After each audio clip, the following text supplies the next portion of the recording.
O di ka by Chingo katuig pag-celebrate sa ato ang Linganay Festival diri sa Mabinay, no? So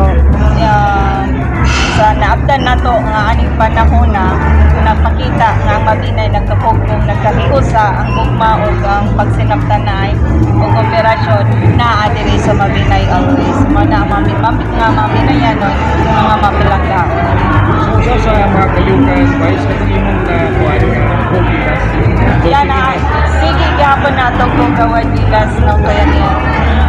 Ika na po na mo rin kasi sa nga 15 na po katuin na po ang season.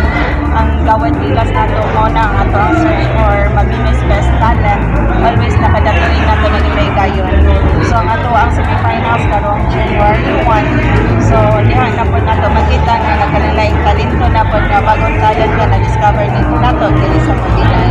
So because of Gawad Dilas, ang lungsod sa Mabinay, di na na-creation o pangita o fit sa mga mo-presentar mo during sa mga presentation during mga programs. So di na ito magdalisod o pangita na nakadevelop naman ng local talents. And it is also to bolster Southeast Game mo nang naato ang Gawad Dilas. Naghinaot ko ang ato ang nasugdan sa kadson na hangtod karon ang atong pagtabayayungay panagiusa suporta sa matag usa mo ay magpadayon para sa hapsay ug katimsog sa atong lungsod sa Mabinay.